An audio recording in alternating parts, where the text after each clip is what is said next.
مجھے وہ مشکل وقت سے گزرنا ہے.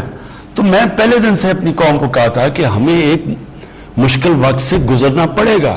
جب ایک ملک بینکرپٹ ہو جائے تو اس کو اپنے آپ کو اٹھانے کے لیے ٹائم چاہیے. لیکن مجھے بڑی خوشی ہے کہ جو اللہ نے کامیابی دی اس وقت پہ, یعنی کوئی بھی اس امید لگا کے نہیں بیٹھا تھا کہ 4% کے قریب, تقریباً 4% گروتھ ریٹ ہوگی, اور بلکہ کئی ماہر سمجھ رہے ہیں جو انڈیپینڈنٹ ہے کہ یہ 4 سے اور اوپر 4.5% پہ بھی پہنچ جائے گا, اس سے بھی اوپر جا سکے. تو اس کا مطلب کہ جو ہم سوچ رہے تھے اور ہمارے مخالف خاص طور پہ سوچ رہے تھے, اس سے بہت تیزی سے اوپر گئے ہم. اس کی کئی وجوہات ہیں, وہ میں بعد میں تفصیل سے آپ کو بتاتا رہوں گا کہ کیا کیا ہم نے قدم اٹھائے. تو ایک تو یہ بہت اس لیے خوشائن چیز ہے جو زبیر آپ نے سوال پوچھا کہ لوگوں کی مشکلات کیا ہیں. 2 ہی مشکلیں ہیں, ایک مہنگائی ہے, دوسری بے روزگاری ہے. یہ 2 مشکل ہیں نا سب سے زیادہ. تو جیسے جیسے آپ کی گروتھ ریٹ بڑھتی ہے, یعنی کہ جب اکانومی کے پہیہ چلنا شروع ہوتا ہے, کنسٹرکشن شروع ہوتی ہے جو ماشاءاللہ ریکارڈ پہ ہے, جب گاڑیاں بننی شروع ہوتی ہیں جو 55% گاڑیوں کا سیل, ٹریکٹروں کا 60% مزید سیل بڑھ گئی ہے, موٹر سائیکلوں کی, جب یہ بننے شروع ہوتے ہیں تو روزگار ملنا شروع ہوتا ہے, لوگوں کے ہاتھ میں پیسہ آتا ہے, تو اس سے پھر نوکریاں ملنی شروع ہوتی ہے, غربت کم ہوتی ہے. تو یہ ایک بہت بڑا پہلا خوشائن قدم آ گیا. وہ دوسری چیز پہ میں بعد میں بات کروں گا, دوسرا سوال, کیونکہ لوگ مہنگائی کا بھی پوچھیں گے کہ اس کا ہم کیا کر رہے ہیں. لیکن یہ جو پہلا اس وقت جو ہماری اپوزیشن جنہوں نے پہلے دن سے کہا کہ نااہل ہیں اور ان کو نکال دینا چاہیے, اور حالانکہ ابھی ہم شروع ہی ہوئے تھے, انہیں پتا تھا کتنے مسئلے مسائل ہیں, پھر ساتھ ساتھ انہوں نے یہ کہا کہ اگر ہمیں NRO دے دو تو آپ نااہل نہیں ہوں گے, تو اگر آپ NRO نہیں دیں گے تو ہم آپ کی گورنمنٹ نہیں چلنے دیں گے. پھر فوج کو, پاکستان کی فوج کو کہتے کہ الیکٹڈ گورنمنٹ کو گرا دو, کہتے جی الیکشن ٹھیک نہیں ہوا, کوئی ثبوت بھی نہیں دیا. ہم نے جب کہا تھا پچھلا الیکشن ٹھیک نہیں, تو ہم نے 4 حلقوں کے باقاعدہ کام کر کے بتایا کہ ان 4 حلقوں میں دھاندلی ہوئی تھی جو چنے تھے. تو وہ اس لیے پھنس گئے ہیں کیونکہ انہوں نے کہا اتنی نااہل حکومت ہے, اب ان کو سمجھ نہیں آ رہی کہ اتنی زیادہ یہ گروتھ ریٹ 4% کے قریب کیسے آ گئی, کیونکہ انہوں نے خود ہی کہا نااہل ہے. اب وہ پھنس گئے ہیں, تو وہ کہتے جی یہ آپ نے غلط, آپ کی جو اسٹیٹسٹکس ہیں وہی غلط ہیں. انشاءاللہ آگے جو میں پھر سے کہتا ہوں کہ جو اللہ نے ہمیں ایک بڑے مشکل وقت اور امتحان سے گزارا ہے, انشاءاللہ اب اس کے بعد آپ مزید اس ملک کو آگے بڑھتے دیکھیں گے. جی اگلے کال. السلام علیکم. وعلیکم السلام. جی کون صاحب؟ محمد کلیم بات کر رہا ہوں جی, اسلام آباد سے. جی بات کیجیے. السلام علیکم سر. جی وعلیکم السلام. سر آپ کو تو پہلے میں مبارکباد پیش کرتا ہوں, یہ بہت اچھا سلسلہ آپ نے شروع کیا سر, لوگوں کے مسائل حل ہو رہے ہیں. میرا بھی ایک ایشو ہے سر, یہاں اسلام آباد میں سر ایک federal employees cooperative housing society ہے سر, میں اس کا 2005 سے ممبر ہوں سر. میں نے ساری پیمنٹ جمع کروا دی ہوئی ہے, لیکن یہ سوسائٹی نے ابھی تک مجھے پلاٹ نہیں دیا. 2012 میں سر انہوں نے مجھے الاٹمنٹ ایشو کی, اس کا آگے پلاٹ ہی نہیں تھا. پھر 2017 میں انہوں نے دی مجھے الاٹمنٹ, آگے زمین نہیں تھی سر. میں ڈی سی اسلام آباد سے کئی دفعہ مل چکا ہوں, چیئرمین CDA سے مل چکا ہوں سر. انہوں نے لاسٹ ایئر پھر مجھے الاٹمنٹ ایشو کی ہے, وہاں گئے ہیں تو وہاں زمین ہی نہیں ہے سر. اب آپ کے پاس حاضر ہوا ہوں سر, ریٹائرمنٹ پہ پہنچ چکا ہوں, میرے تو رہنے کے لیے اب کوئی چھت بھی نہیں ہے. جی میں پہلے تو کہوں کہ پاکستان میں ہم پہلی دفعہ کام کرنے لگے ہیں. ہم نے ایک بورڈ بنایا ہے جو فیصلہ کرے گا کہ اتنی زیادہ جو ہاؤسنگ سوسائٹیز بن چکی ہیں ان میں سے کون سی لیگل ہیں. یہ سب ویب سائٹ کے اوپر آئے گی تاکہ لوگوں سے دھوکہ نہ ہو. پہلے تو پتہ چلے لیگل سوسائٹی کون سی ہے, ان کے اوپر پوری چیزیں, پھر ہم کن کنڈیشنز پہ لیگل بنے گی, وہ اگر وہ کنڈیشنز میٹ نہیں کرتی تو اس کو اپروو نہیں کیا جائے گا. پھر ان میں سے اور جو مختلف قسم کی سوسائٹیز ہیں, کئی انلیگل ہیں وہ بند کر دیں گے, جو کہ ابھی کام تھوڑا سا شروع ہوا ہے. کئی سوسائٹیز انلیگل بن گئی ہیں لیکن انہوں نے اتنے زیادہ پلاٹ بیچ دیے ہیں کہ وہ اب لوگ وہاں رہنا شروع کر دیے, تو اس کے لیے ایک اور نظام لے کے آ رہے ہیں. کہنے کا مقصد یہ ہے, جسٹس عظمت جو ہمارے سپریم کورٹ کے چیف جسٹس تھے, ان کے نیچے ہم نے اب ایک کمیٹی بنائی ہے جو باقاعدہ کیٹیگرائز کر رہی ہے. تو آگے سے تاکہ یہ جو حالات نہ ہوں کہ لوگوں کی زمینیں بیچ دیتے ہیں اور ان کے پاس پلاٹس نہیں ہوتے اور پھر پیسے لے کے باہر بھاگ جاتے ہیں, تو اس کو اوائڈ کرنے کے لیے اب اس کے اوپر پورا کریک ڈاؤن کر رہے ہیں. جو جہاں تک آپ کا ایشو ہے میں نے یہاں نوٹ کروا دیا ہے ہمارے ملٹری سیکرٹری کو, اور انشاءاللہ ہم آپ کو اس کو رسپانس دیں گے بعد میں. جی اگلے کالر. السلام علیکم. وعلیکم السلام. جی کون سا بات کر رہے ہیں؟ میں فیصلہ آباد سے ڈاکٹر محمد سعید اختر بات کر رہا ہوں. جی ڈاکٹر صاحب. جی میں خارجہ امور کے حوالے سے بات کرنا چاہوں گا. اس سلسلے میں 3 مسائل کی نشاندہی کروں گا. 2 مسائل تو 20ویں صدی کے وقت سے نوآبادیاتی طاقتوں کو پیدا کرتا ہے. ان میں ایک مسئلہ فلسطین ہے. یہ بات قابل اطمینان ہے کہ غزہ میں جنگ بندی ہو گئی ہے, مگر جناب وزیر اعظم اب آگے کیا ہوگا؟ صہیونیوں کی طرف سے فلسطینیوں کے غصب شدہ حقوق کو مستقل طور پر کیسے بحال کرایا جا سکتا ہے, اور پاکستان فلسطینیوں کی قومی تحریک کی مستقل کامیابی کے لیے کیا کردار ادا کر سکتا ہے؟ دوسرا مسئلہ کشمیر ہے. یہ ریجنل کوآپریشن کی راہ میں سب سے بڑی رکاوٹ ہے. آپ کی حکومت کا موقف یہ ہے کہ انڈیا جب تک 5 اگست 2019 کے اقدامات واپس نہیں لیتا اس سے کوئی بات چیت نہیں ہو سکتی. جناب وزیر اعظم اگر وہ واپس نہیں لیتا تو پھر پاکستان کی سفارتکاری کیا ہوگی؟ کیا ہم اتنے بڑے مسائل سے منہ موڑ کے بیٹھے رہیں گے جبکہ کہا یہ جاتا ہے کہ we can change friend not neighbour? جی پہلے تو میں کشمیر کے اوپر بات کرتا ہوں. لیکن مسئلہ کشمیر کا اس وقت یہ ہے, اس میں کوئی شک نہیں کہ اگر ہماری ہندوستان سے تعلقات اچھے ہوں, ایک طرف ہمارے پاس چائنا دنیا کی سب سے بڑی مارکیٹ ہے, دوسری طرف ہندوستان جو 1 ارب سے زیادہ آبادی ہے وہ بڑی مارکیٹ ہے, ہماری تجارت شروع ہو جائے, کنیکٹیوٹی ہو جائے, تو یہ تو ساری دنیا میں یہ ثابت ہو چکا ہے. جب یورپین یونین بنی تھی, میرے ساتھ میں تب یونیورسٹی میں تھا جب یہ بنی تھی انگلینڈ میں یعنی یورپ میں, تو سب کو فائدہ ہوا تھا. جب تجارت بڑھتی ہے تو ساروں کو فائدہ ہو جاتا ہے. تو اس لیے اس میں تو کوئی شک نہیں کہ ہماری اگر تعلقات اچھے ہو جائیں, جو میں نے پہلے دن ہی اقتدار میں آ کے پوری کوشش کی کہ ہمارے ان سے ہندوستان سے تعلقات ہوں, اور ہمارا ایک ہی مسئلہ ہے کشمیر کا جو کہ ہم بات چیت سے حل کریں.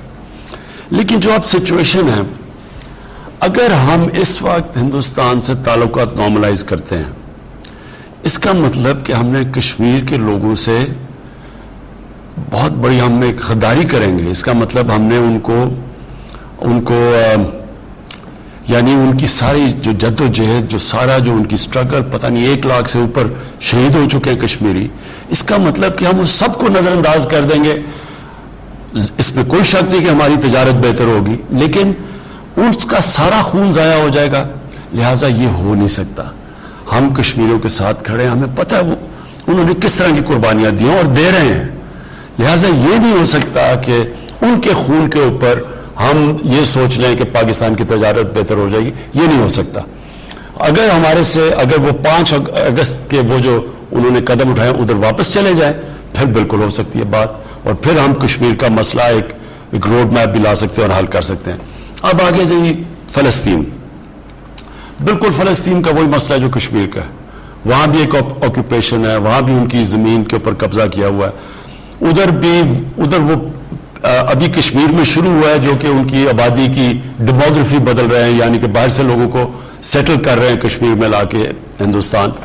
اسی طرح جو فلسطین تھا اس کو وہ تھوڑا سا رہ گیا ہے, باقی ساروں کے اوپر انہوں نے قبضہ کر کے اور اپنے لوگ سیٹل کر دیے. اب میں آپ کو سیدھا بتا دوں کشمیر کا فلسطین کا مسئلہ کیا ہے.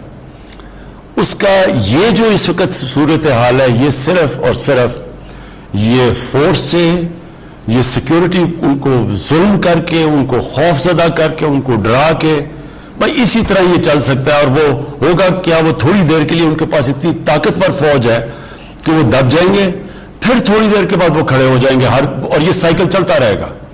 حل نہیں ہے یہ مسئلوں کا. یہ بس ایک ظلم کا نظام وہ سمجھتے ہیں کہ وہ اتنا ظلم کریں گے کہ وہ چپ کر کے غلام بن جائیں گے. سب کو پتہ یہ سلوشن نہیں ہے. سلوشن 2 ہیں. یا تو یہ پھر ان کو جس طرح مسلمان اور یہودیوں کو آج سے 500-600 سال پہلے اسپین سے سب کو نکال دیا تھا, ایتھنکلی کلینز کر دیا تھا, یا تو یہ وہ کریں گے وہ جو ساری دنیا دیکھ رہی ہے اور وہ آگے ہی دنیا پہلی دفعہ اس میں شعور پیدا ہوا ہے سوشل میڈیا کی وجہ سے. امریکہ جیسی جگہ پہ اب پہلی دفعہ لوگ شروع ہو گئے کہ فلسطینیوں پہ ظلم ہو رہا ہے, جو کبھی پہلے مغرب میں ایسا نہیں کہا جاتا تھا. تو وہ تو ہو نہیں سکتا. اور یا پھر ان کو اب ایک 2 اسٹیٹ سولوشن, یعنی ان کو ایک منصفانہ ان کو اپنا فلسطینیوں کو اپنا گھر دینا پڑے گا. اور میرے خیال میں اس وقت جو انٹرنیشنل میڈیا میں بھی اور جو دنیا میں اب شعور اور جو جس طرح کی موومنٹ چل پڑی ہے, میرے خیال میں اب آپ دیکھیں گے کہ یہ موومنٹ جائے گی ایک فلسطینیوں کو ایک ان کو سیٹلمنٹ کے لیے, 2 اسٹیٹ سولوشن. جی آپ کی کالز کا سلسلہ جاری ہے. نمبر ہے 05192249000. پروگرام کے اگلے کال ہے. جی السلام علیکم. وعلیکم السلام. جی جی کون صاحب کہاں سے بات کر رہے ہیں؟ سر میں واحد پاکستانیوں مدین سنگھ سے بات کر رہا ہوں. السلام علیکم پرائم منسٹر صاحب. جی وعلیکم السلام. مجھے آج تو میں اللہ کا لاکھ شکر ادا کرتا ہوں کہ جس نے ہم پسماندہ غریب لوگوں کی آواز, پیاسے لوگوں کی آواز آپ کی یہاں پہنچائی. اس امید کے ساتھ کہ انشاءاللہ ہمارا جو درد ہے اس کے مسئلے کا حل آپ کے یہاں سے نکلے. پرائم منسٹر صاحب, ہم یہاں قدیم کے لوگ پیاسے مر رہے ہیں. ایریگیشن کا نظام یہاں پہ جو ہمارے ملک کا ہے یہ بالکل کرپٹ ہے, جس کی وجہ سے پانی کی منصفانہ تقسیم نہیں ہے. اور پرائم منسٹر صاحب ایک اور بھی کہ سندھ میں بہت طاقتور لوگ رہتے ہیں اور جو غریبوں کا, ہم جیسے غریبوں کا خون چوس کے سندھ میں ریگستان بنا رہے ہیں. پرائم منسٹر صاحب, ہمیں سندھ حکومت سے بولا جاتا ہے کہ پانی وفات سے نہیں آ رہا, اور ابھی کچھ دن پہلے یہاں پہ الیکشن ہوا تھا, الیکشن, جس میں 2 دن پہلے وزیر جو آبادی کا منسٹر ہے اس نے اور ڈائریکٹر سیدھا نے 19 نئے پیوز کا آرڈر کیا ہے. اور ہمیں کہا جاتا ہے کہ ہمارے پاس پانی نہیں ہے. ہم آپ سے یہ اپیل کرتے ہیں پرائم منسٹر صاحب کہ سندھ کے پانی کے رینجر کو تعینات کیا جائے. پانی پہ سوال کر رہے ہیں جی پانی کا جو مسئلہ ہے, پانی کا جو ہے وہ باغ کے کھاتے میں ڈال سر جو بیسکلی جو بٹیرے ہیں وہ پانی استعمال اچھا اچھا. ہمیں جو ہے وہ پانی irrigation department سے کہا جائے تو جی میں نے بلکہ ایک سندھ کے ایم پی کی تقریر بھی سنی ہے سندھ اسمبلی کے اندر.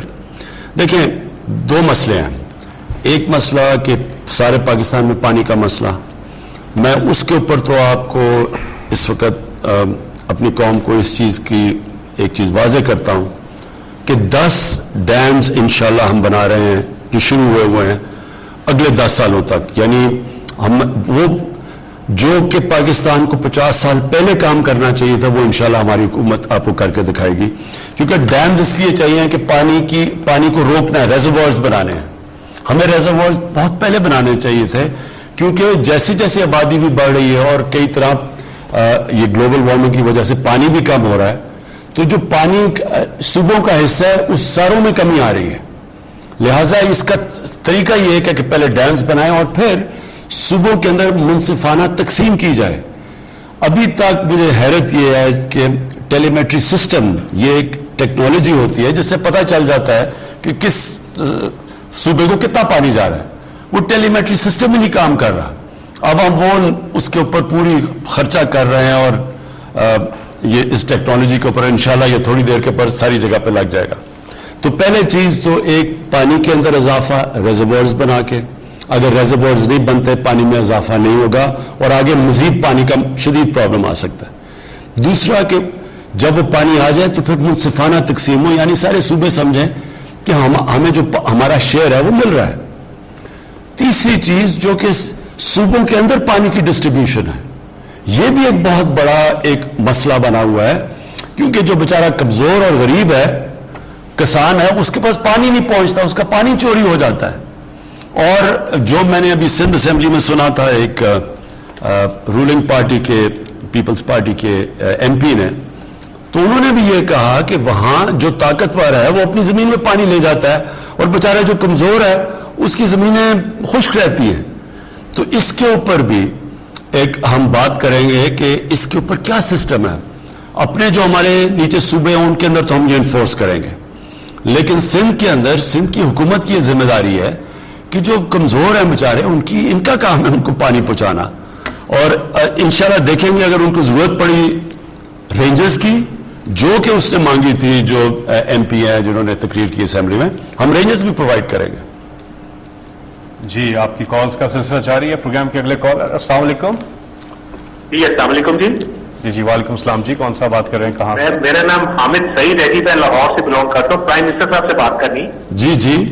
جی حامد. جی السلام علیکم سر. Prime minister. وعلیکم السلام. جی وعلیکم السلام. ٹھیک ہے, خیریت ہے سر. جی اچھا سر, میرا ایک کوشچن ہے, میں جلدی کروں گا. فیصل جوید صاحب سے ریکویسٹ ہے ذرا جلدی نہ کاٹیے گا. سر پہلا کوشچن میرا یہ ہے کہ ایس ایل سی جو رنگ روڈ ہے اس کا سر کیا فیوچر ہے, کب تک یہ آپ کی گورنمنٹ جو ہے اس کو بنا دے گی. تیسرا میرا سر, آپ نے پہلا ہی کوشچن دوسرے کوشچن میں جواب دیا تھا کہ جو سوسائٹیز ہیں انلیگل ان کے بارے میں آپ کو یہ ایکشن لے رہے ہیں, لیکن سر مسئلہ یہ ہے کہ ہر گورنمنٹ یہ کہہ دیتی ہے لیکن ایکشن نہیں لیتی سر.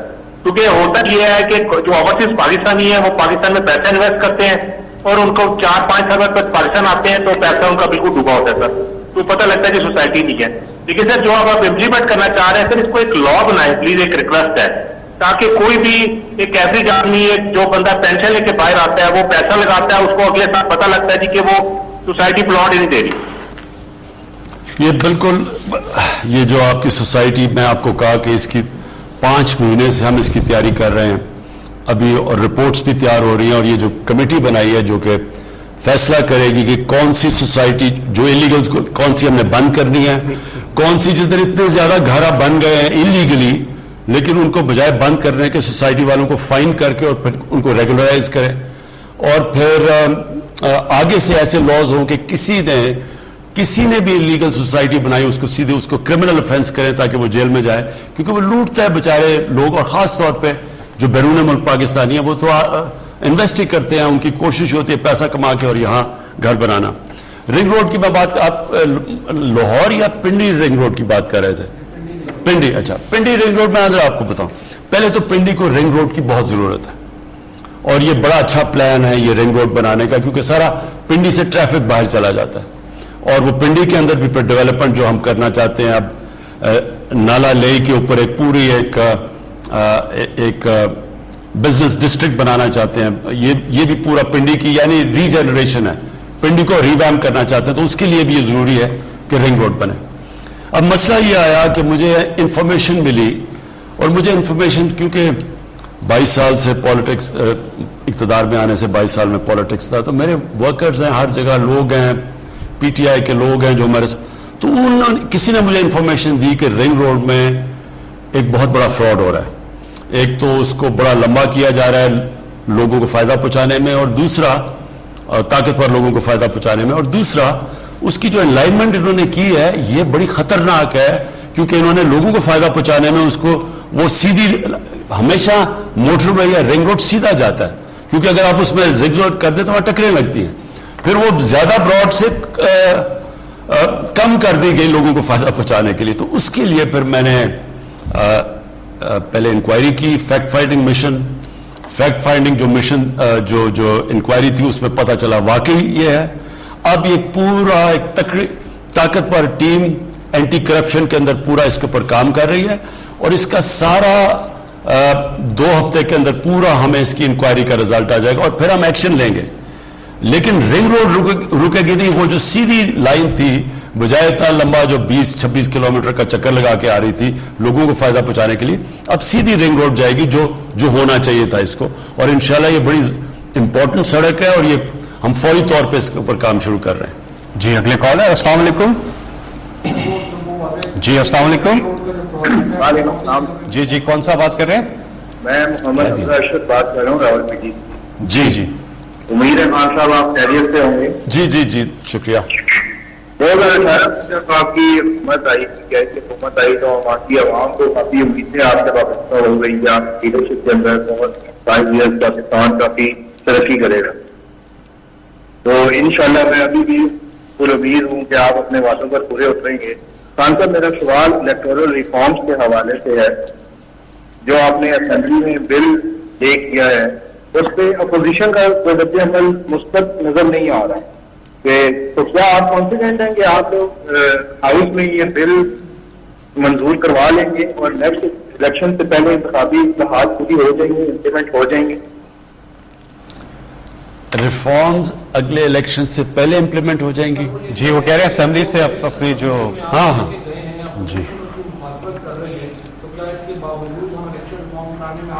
جی جی میں دیکھیں میں آپ کو ایک بات بتاتا ہوں.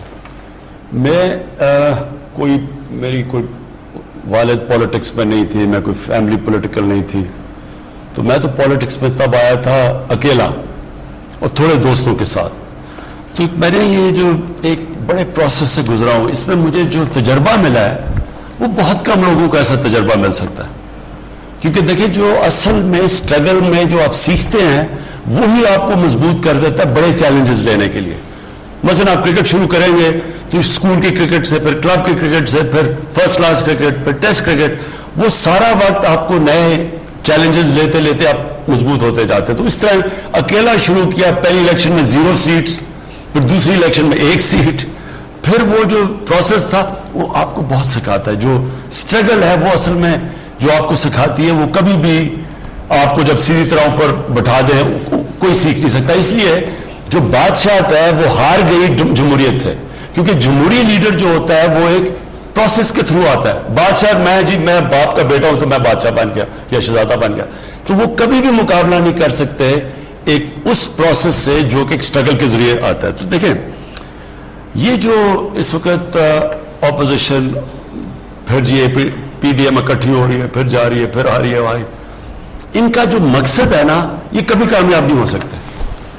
اگر ان کا مقصد قوم کے لیے ہو تو اب تک جتنی مشکل حالات سے قوم گزری ہے ہمارے 2 سالوں میں, اور جو ہمارے لیے بھی یعنی میری زندگی کے مشکل سال, تو اب تک ہماری گورنمنٹ گرا چکے ہوتے ہیں. لیکن ان کا مقصد ذات پہ ہے.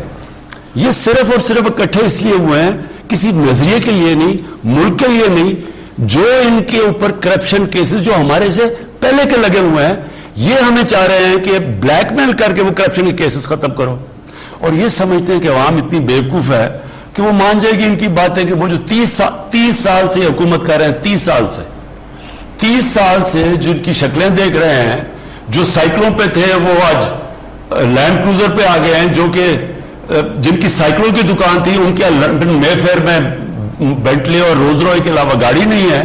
جو ان علاقوں میں رہ رہے ہیں لنڈن میں, کیونکہ میں لنڈن جانتا ہوں, جو وہاں کا کوئی برطانیہ کا پرائم منسٹر نہیں رہ سکتا, اور برطانیہ کی سالانہ آمدنی 50 گنا پاکستان سے زیادہ ہے.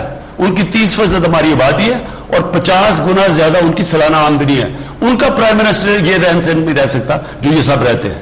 تو اگر ان کا خیال ہے کہ قوم اتنی بیوقوف ہے کہ ان کے ساتھ لگ جائے گی, کہ ان کی چوریاں بچانے کے لیے, ان کو NRO دلوانے کے لیے, یہ پاکستانی قوم کو نہیں جانتے.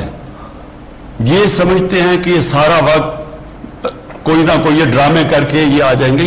ان کی میرے سے آج سن لیں, یہ جو آج گھبرا کے سارے اکٹھے ہوئے ہیں ان کی وجہ یہ ہے, یہ سمجھ نہیں رہے تھے کہ یہ حکومت نکل سکے گی اس معاشی کرائسس سے.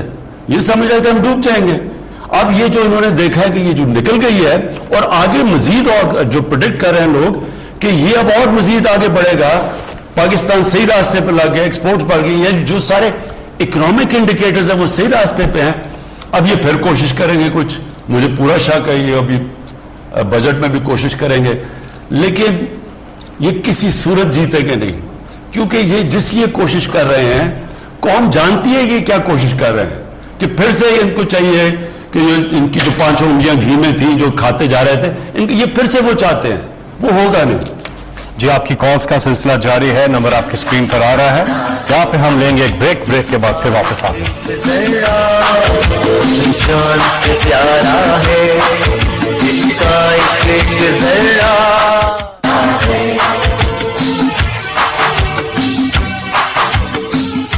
آپ کا وزیر اعظم آپ کے ساتھ, آپ کی کالز کا سلسلہ جاری ہے. نمبر آپ کی اسکرین پر بھی آ رہا ہے 0519224900. پروگرام کے اگلے کالر پہ جانے سے پہلے پرائم منسٹر صاحب, سوشل میڈیا پر کچھ سوالات آ رہے ہیں. ایگریکلچر کے حوالے سے بات کر رہے ہیں، کہہ رہے ہیں کہ کیا ریفارمز آپ لے کے آ رہے ہیں اور کس طرح سے ایگریکلچر سیکٹر میں پاکستان جو ہے وہ آگے بڑھے گا؟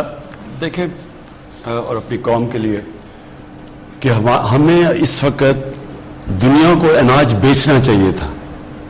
ہمارے اللہ نے جو زمین دی ہے ہمیں اور جتنا بھی پانی دیا ہے اس کو بھی ہم صحیح استعمال کر لیں. اور سورج ہے، 3 چیزیں چاہیے نا، زمین چاہیے، پانی چاہیے اور سورج چاہیے ایگریکلچر کے لیے. تو ہمارے پاس تو اللہ نے تینوں چیزیں دی ہیں. ہاں یہ ضرور ہے کہ آگے ہمیں پانی، یہ ڈیمز کی شدید ضرورت ہے، کیونکہ ہمیں پانی کے ریزروارز بنائیں گے تو اور زیادہ پانی دیں گے اور علاقہ لے آئیں گے کاشت کے نیچے.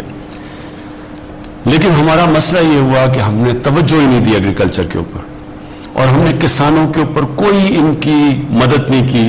دنیا آگے نکل گئی. دنیا اسی طرح کی زمین اگر ان کو ملے اور سورج اور پانی ملے تو وہ 2-3 گنا زیادہ پیداوار ہے.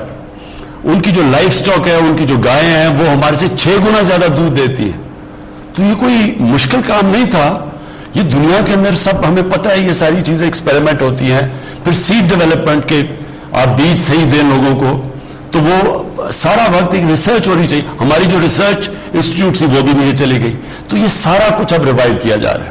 لیکن ہم نے جو سب سے پہلے کام کیا کہ ہم نے کسانوں کا جو پہلے جو گنے کے اوپر ان کو پیسے ملتے تھے، ہم نے قانون بنایا کہ ان کو فوری طور پر پیسے دیے جائیں. اور دوسری چیز، ان کو پورا پیسہ ملے، کیونکہ وہ جو کسانوں کو پیسہ ملتا تھا، جو شوگر ملز پیسہ دیتی تھی، سب سے طاقتور لوگ شوگر ملز ان کے پاس تھی. تو ان کے کوئی نہ ان کو حکومت کچھ کہتی تھی، نہ ان کو وہ کیم کمشنر، سب ڈرتے تھے. بلکہ کئیوں کو تو پے رولز پہ تھے، ان کی تنخواہیں لگائی ہوئی تھی انہوں نے. تو ان کو کچھ کہتا کوئی کچھ نہیں تھا.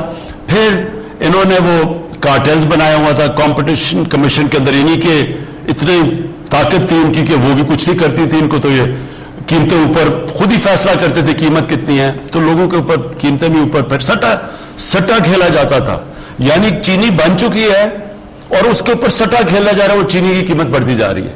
تو یہ ہماری گورنمنٹ نے آ کے پہلی دفعہ اس کے اوپر ان کو قانون کے نیچے لانے کی کوشش کی ہے. اس میں جو کسانوں کو پیسہ ملا، پہلی دفعہ کسانوں کو پورا پیسہ بھی ملا اور ٹائم پہ پیسہ ملا. جب کسانوں کے پاس پیسہ آیا انہوں نے اپنی زمین پہ لگایا.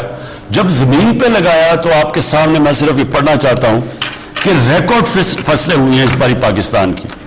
یعنی یہ کوئی بھی یہ امید نہیں لگا رہا تھا کہ پاکستان جتنی جو ہماری فصلوں کی پیداوار ہوئی ہے، وہ گندم کی 8.1 بڑی، چاول مونگی یعنی 13.6%، شوگر کین چینی 22% اور چھلی 7.4%. یہ جو بڑی ہیں اس سے کیا ہوا کہ اس سے مزید اور کسانوں کو پیسہ آیا، کیونکہ ان کی بھی کبھی قیمتیں ان کو نہیں ملی جو پہلی دفعہ ملی. لیکن یہ ابھی شروعات ہے. انشاءاللہ جو آگے اب ہم پالیسیز لے کے آ رہے ہیں، اب آپ دیکھتے رہیں گے کہ ہم نے مزید ان کی کیسے مدد کرنی ہے، ٹیکنالوجیز نہیں لے کے آنی ہے، بیج ڈیولپ کرنا ہے. اور پھر ایک اور چیز جو ابھی میں مہنگائی کے اوپر علیحدہ بات کروں گا، ایک بہت بڑا مسئلہ یہ ہے کہ جو کسان مثلا سبزیاں اگاتا ہے، جو اپنی پیداوار بھی اگاتا ہے، اس میں جو اس کو کتنا پیسہ ملتا ہے اور جب وہ پیسہ پہنچتا ہے دکانوں میں، شہروں میں، اس میں اتنا زیادہ فرق ہے. یعنی جو محنت کر رہا ہے اس کو بالکل کم پیسہ مل رہا ہے، بیچ میں جو مڈل مین یا آرتی کہتے ہیں وہ 3-4 گنا زیادہ وہ پیسہ کما رہا ہے اور مہنگی چیزیں مل رہی ہیں شہروں کے اندر. تو اب ہم کرنے کیا لگے ہیں، یہ چائنیز نے، یہ ہم نے ادھر دیکھا تھا جا کے، ہم کرنے کیا لگے کہ ہم ڈائریکٹلی کسان اور اس کو سیدھا پہنچا رہے ہیں ریٹیل پہ جو چائنا میں ہوتا ہے، اور اس میں انفارمیشن ٹیکنالوجی کا فائدہ اٹھا رہے ہیں. تو یہ ایک ورچوئل مارکیٹس بنا رہے ہیں، اور ایک وہ اور ایک پھر سٹوریج. جب کسان کو اس کو مشکل یہ ہوتی ہے کہ وہ جلدی جلدی اپنی چیزیں سستی بیچتا ہے کیونکہ وہ خراب ہونی ہوتی ہیں، اس کے لیے سٹوریج چاہیے. ہم نے ابھی فیصلہ کیا ہے کہ ہم انشاءاللہ 900 نئی سٹوریج فیسلٹیز بنا رہے ہیں پاکستان میں، تاکہ کسانوں اپنی ان کو چیز بھی رکھ سکے اور ٹائم پہ بیچے تاکہ ان کو قیمت ملے. اور پھر ٹرانسپورٹیشن کے اوپر بھی محنت کریں، جو چائنیز نے کیا تھا کہ ٹرانسپورٹیشن ایسی ہو کہ ان کی فصلیں، فروٹ، پھل اور یہ جو سبزی یہ ضائع نہ ہو. اور اس کے لیے یہ بڑا ضروری ہے کہ سٹوریج بھی ہو، ٹرانسپورٹیشن بھی ہو. ہمارا کئی اندازہ لگا جاتا ہے کہ 30% ہمارا پھل ضائع ہو جاتا ہے، 30% سبزیاں ضائع ہو جاتی ہیں. اور اس کے ایک اور بھی طریقہ ہے کہ فوڈ پروسیسنگ، یعنی ہم وہ اب چھوٹے چھوٹے فروٹ پروسیسنگ لگانے لگے ہیں. اس کے لیے ہم قرضے بھی دیں گے بڑے بڑے سستے، تاکہ یہ میکسیمم بینیفٹ کسان کو ملے. جتنا کسان کو فائدہ ہوگا اتنا زیادہ وہ پیسہ اپنی زمین پہ لگائے، اتنی زیادہ پیداوار بڑھے گی. جی اگلے کالر ہمارے ساتھ. السلام علیکم. جی وعلیکم السلام. جی کون بات کر رہی ہیں، کہاں سے؟ میں تبسم ترکی بات کر رہی ہوں لاہور. جی آپ کا کیا سوال ہے پرائم منسٹر صاحب سے؟ جی فرسٹ آف آل میں آپ کی گڈ ایفرٹس کو اپریشیٹ کرنا چاہوں گی، جی کیونکہ اس مشکل وقت میں آپ جیسا لیڈر ہمارے لیے اللہ تعالیٰ کی بہت بڑی بلیسنگ ہے. باقی میرا کوشچن جو ہے وہ ہمارے ہیلتھ سسٹم سے ریلیٹڈ ہے. آپ کی حکومت جو ہیلتھ سسٹم میں ریفارمس لے کر آ رہے ہیں وہ بہت اچھی ہیں، لیکن اس میں جو ہیلتھ کارڈ دیا جا رہا ہے تو کیا یہ واقعی میں جو ہے وہ اپلیکیبل ہے؟ کیونکہ ہاسپٹلس میں جب عوام یہ لے کر جاتے ہیں تو اس کو وہ رسپانس نہیں دیا جاتا. میں کیونکہ ابھی پنجاب میں عادت نہیں پڑی، کیونکہ یہ سب سے پہلے ہیلتھ کارڈ ہم نے پختونخوا میں لے کے آئے تھے، تو وہاں اب لوگوں کو سمجھ آ گئی ہیلتھ کارڈ کیا ہے. تو میں صرف آپ کو یہ پختونخوا کا بتانا چاہتا ہوں کہ انہوں نے جو صرف فیسلٹی کا فائدہ اٹھایا ہیلتھ کارڈ کا پختونخوا کے اندر وہ 10 ارب روپیہ ہے. یعنی 10 ارب روپے کی فیسلٹی ہیلتھ کارڈ پہ وہ یوٹیلائز کر چکے، کیونکہ وہ لوگوں کو عادت پڑ گئی ہے. یہ کسی کو ابھی سمجھ ہی نہیں آ رہی کہ ہیلتھ کارڈ یہ کتنی بڑی اللہ کی نعمت ہے. مطلب یہ کہ آپ کے پاس پختونخوا میں 10 لاکھ روپیہ ایک ہیلتھ انشورنس ایک خاندان کو ہے. وہ کسی بھی گورنمنٹ ہاسپٹل میں جا کے 10 لاکھ روپے تک اپنا علاج کروا سکتے ہیں. پنجاب نے ابھی تک 2 ڈویژنز میں کر دیا ہے، سائیوال اور ڈی جی خان ڈویژن میں انہوں نے سب کو ہیلتھ کارڈ دے دیا ہے، اور وہ سال کے اینڈ تک سارے پنجاب کے ضلعوں کے اندر یہ ہیلتھ کارڈ پہنچ جائے گا اس سال کے اینڈ تک.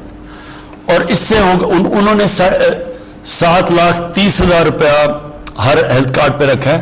لیکن اگر مزید اور ضرورت پڑے ہاسپٹل میں تو 3 لاکھ تک اور وہ دیں گے پنجاب گورنمنٹ.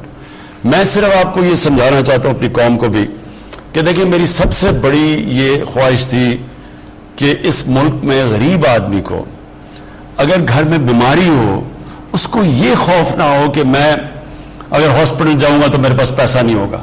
اور اس سے بڑے یعنی وہ بیماری بڑھتی جاتی ہے کیونکہ ان کے پاس پیسہ نہیں ہوتا، وہ پھر علاج نہیں کرواتے، یا وہ ڈرتے ہیں کہ جی بچے یعنی غریب خاندان رہ رہے تو وہ سوچتے ہیں کہ بچوں سے پیسہ، بوڑھے جو ہوتے ہیں، یعنی یہ بڑا ایک مجھے پتہ ہے اس سے بڑا عذاب ہے نہیں کہ غریب گھرانے میں بیماری ہو.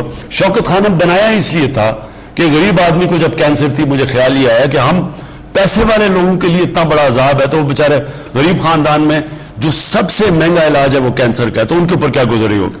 تو دیکھیں یہ صرف یہ ہیلتھ کارڈ نہیں ہے، یہ ایک ہیلتھ سسٹم ہے. یہ ہیلتھ کارڈ ہیلتھ سسٹم ہے. اور وہ کیسے؟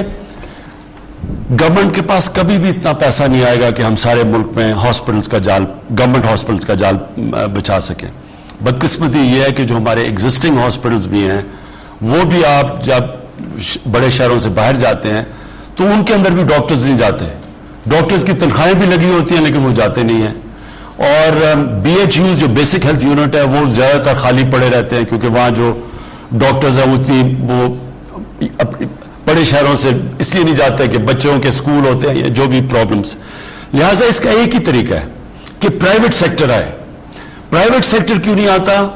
وہ اس لیے نہیں آتا کہ ان کو یہ ہوتا ہے کہ اگر دیہات میں ہاسپٹل لگائیں گے لوگوں کے پاس پیسہ ہی نہیں ہے تو پیسہ کدھر سے بنائیں گے. تو کوئی خیرات میں تو نہیں ہاسپٹل بنائے گا نا، وہ ایسے بھی بنتے ہیں لیکن زیادہ تر تو لوگ اس لیے بنائیں گے کہ ان کو بھی کوئی اس پہ سے منافع ہو. تو ہیلتھ کارڈ ایک ایسی چیز آ گئی ہے کہ وہ سارے غریب لوگوں کے پاس اب ہیلتھ کارڈ ہوگا. کوئی بھی کسی ہسپتال میں جا کے اپنا علاج کروا سکتا ہے ہیلتھ کارڈ دے کے، ہیلتھ انشورنس دے کے. اس کی وجہ سے پرائیویٹ سیکٹر آئے گا. اب پرائیویٹ سیکٹر کے لیے اس بجٹ کے اندر ہم کیا کرنے لگے ہیں, جتنی بھی ہیلتھ اکوپمنٹ ہے, یعنی ہاسپٹلس کے لیے جو بھی اکوپمنٹ آپ نے باہر سے امپورٹ کرنی ہے جو پاکستان میں نہیں بنتی, وہ ڈیوٹی فری ہوگی. کسی قسم کا ہم اس کے اوپر ٹیکس نہیں چارج کریں گے. اور پھر ہم کوشش کر رہے ہیں کہ جو اوقاف کی زمینیں ہیں اور جو یہ ایویکیو ٹرسٹ کی زمینیں ہیں جن کے اوپر قبضے ہوتے رہتے ہیں, ریلوے کی بھی کئی زمینیں, ان کے اوپر ہم ہاسپٹلس کو بڑے سستے داموں پہ ان کو زمین دیں گے, تاکہ ہاسپٹل, وہ اصل میں اتنی زمینوں کی مہنگی ہے کہ وہ سوچتے ہیں کہ ہم ہاسپٹل بنائیں اور اس کے اوپر پھر اتنا خرچ بھی کریں اور پھر کیسے نفع بھی کیسے بنے گا. لہٰذا ان کو سستی زمینیں دیں گے, سستی زمینیں, ڈیوٹی فری اکوپمنٹ اور ہیلتھ کارڈ. یہ انشاءاللہ آنے والے دنوں میں آپ دیکھیں گے کہ پاکستان میں ہاسپٹلس کا, پرائیویٹ ہاسپٹل کا جال پھیل جائے گا اور وہ ہمارا ہیلتھ سسٹم ہوگا. بہت بہت شکریہ پرائم منسٹر صاحب, بڑی تفصیل سے آپ نے ہیلتھ کارڈ کے حوالے سے آگاہ کیا. ایک اور بات ہے کہ جو آپ کا شناختی کارڈ ہے وہی آپ کا ہیلتھ کارڈ ہے. بہت سے لوگ کنفیوز ہوتے ہیں کہ ہیلتھ کارڈ ہے کہاں, تو آپ کا شناختی کارڈ جو ہے وہی آپ کا ہیلتھ کارڈ ہے. وہ جب آپ ہاسپٹل لے کے جائیں گے تو اسی سے آپ کو یہ فیسلٹی ملے گی. پروگرام کے پختونخوا میں, ابھی پنجاب میں, کیونکہ جب تک سارے پنجاب میں نہیں پہنچتا تو ابھی صرف 2 ڈویژن ہوئے ہیں, لیکن پختونخوا کے اندر جو آپ کا آئی ڈی کارڈ ہے وہ آپ کا ہیلتھ کارڈ ہے. جی, پروگرام کے اگلے کال ہے. السلام علیکم, آپ کی کالز کا سلسلہ جاری ہے. نمبر آپ کی اسکرین پر بھی آ رہا ہے 0519224900. جی السلام علیکم. ہیلو. جی السلام علیکم. جی السلام علیکم. وعلیکم السلام. کون صاحب کہاں سے بات کر رہے ہیں؟ جی محمد شہزاد بات کر رہا ہوں چیچا وطنی سے. جی میرا وزیر صاحب سے سوال ہے کہ جو معاشی اشاریے اور مصولات میں بہتری آئی ہے اور ایف بی آر کی وجہ سے ریکارڈ وصولی میں ریکارڈ اضافہ ہوا ہے, تو آپ نے اپنے وزیر صاحب نے اپنی ٹیم کو مبارکباد بھی دی ہے, لیکن جو غیر جانبدار تجزیہ نگار ہیں اور سیاسی جو اپوزیشن والے ہیں, یہ تو اس بات کو ماننے کے لیے تیار نہیں ہے اور مان نہیں رہے اس بات کو. کیا ہمیں یہ وصولات جو ہیں یہ عارضی تو نہیں ہے, یا ہمیں پھر اس سے آئی ایم ایف کے پاس جانا پڑے گا؟ کیا مانتے نہیں ہیں یا ماننے کے لیے تیار نہیں ہیں؟ یہ 2 فرق چیزیں ہیں. ماننا چاہتے نہیں ہیں. اچھا میں آپ کو بتاؤں, دیکھیں پہلے تو ایف بی آر کا میں کہہ دوں, یہ پاکستان کی تاریخ میں ریکارڈ ہوا ہے, ریکارڈ کلیکشن ہے. کبھی ہمارے ملک میں 4000 ارب روپے سے زیادہ ٹیکس کلیکٹ نہیں ہوا. اور یاد رکھیں کورونا کا کافی نقصان ہوا. ہمیں کیا, ساری دنیا میں کورونا کی وجہ سے نقصان ہوا. وہ اللہ کا کرم ہے کہ پاکستان میں, اور میں اپنی NCOC ٹیم جو ہماری, جس نے بڑا ڈیٹا بیسڈ انالیسز کیا اور انہوں نے بڑے زبردست قسم کا ہمیں گائیڈ کیا سارے ملک میں, ہر چیز دیکھ کے جو ہم نے وہ سائنٹیفکلی ہم نے جو فیصلے کیے, اللہ کا کرم ہے کہ دنیا میں آپ دیکھ لیں کہ پاکستان سب سے بہترین طریقے سے نکلا کورونا میں. لیکن ہم نے یہ بھی کیا کہ ہم نے اپنے لوگوں کو بچایا. لاک ڈاؤن سے جو غربت بڑھتی ہے, جو ہندوستان میں آج حال ہے اور دنیا میں بھی, ہم نے کافی طور اپنے لوگوں کو اس سے ان کی حفاظت کی, ان کو بچایا اس سے. اب اس کے باوجود اگر ہماری آج ٹیکس کلیکشن, اور میں ایگزیکٹ فگر ابھی آ رہا ہے اور 1-2 دن اور بھی وہ مجھے ایف بی آر کہہ رہی ہے کہ ابھی اور بھی بڑھ رہے ہیں تیزی سے, لیکن 4143 ارب روپے کا اب تک ٹیکس کلیکشن ہوئی ہے. یہ ریکارڈ ہے. اور میرا ایمان ہے کہ جس وقت ہمارا ایک آٹومیشن پہ جا رہی ہے, وہ اس کے اوپر بڑی دیر سے 2.5 سال سے لگے ہوئے تھے کہ یعنی کمپیوٹرائز کریں ساری ٹیکس کلیکشن, یعنی ٹیکس کلیکٹر کا اور عوام کا کانٹیکٹ نہ ہو, صرف ایک آٹومیشن کے ذریعے ہو, جو کہ ایڈوانس دنیا میں ہو چکا ہے. بدقسمتی سے اب تک بڑی کوششیں ہوئی ہیں لیکن آٹومیشن ہونے نہیں دی. میں یہ ہوئی نہیں, ہونے نہیں دی, کیونکہ اب لوگ ڈرتے ہیں. جنہوں نے ایک کرپٹ سسٹم سے فائدہ اٹھا رہے تھے وہ چاہتے نہیں ہیں یہ ہو. مثلا یوٹیلیٹی سٹورز کے اندر بڑی دیر سے کوشش ہو رہی تھی آٹومیشن کی, وہ اندر سے لوگ اس کو کوئی کیس کر کے اسٹے آرڈر لے لیتے تھے. تو اب مجھے یہ شیورٹی دی گئی ہے کہ انشاءاللہ یہ جولائی اگست کے اندر آٹومیشن پہ چلی جائے گا. اگر آٹومیشن ہوگی اور ٹریک اینڈ ٹریس سسٹم آ گیا, یعنی ہمارا یہ جو بڑا آف بکس ایسا بکتا ہے, یعنی بلیک میں جو پورا شو نہیں کرتے کہ مثلا اگر 100 یونٹس پروڈیوس کیے ہیں تو وہ صرف دکھاتے ہیں 60 ہوئے یا 40 ہوئے یا کئی کم بھی, کئی تو بالکل ہی نہیں بتاتے, اور باقی وہ سارا بلیک میں یعنی ٹیکس اس کے اوپر دیتے نہیں ہیں. یہ جو ہمارا نیا آٹومیشن سے ٹریک اینڈ ٹریس سسٹم ہوگا, اس سے سب کچھ واضح ہو جائے گا, اور میرا یہ مان ہے کہ اس سے ہماری ٹیکس کلیکشن اور بہت اوپر چلی جائے گی. جیسے ہماری ٹیکس کلیکشن بڑھے گی, آپ دیکھیں گے یہ جو قرضوں کا بوجھ ہے یہ کم ہوتا جائے گا, اور ہمارے پاس زیادہ پیسہ ہوگا خرچ کرنے کے لیے اپنے لوگوں کے اوپر. جی یہاں پہ ہم وقفہ لیتے ہیں, ہیڈ لائنز کا ٹائم ہے, اس کے بعد پھر واپس آتے ہیں. آپ کالز کر رہے ہیں, نمبر آپ کس کی, ملتے ہیں بریک کے بعد.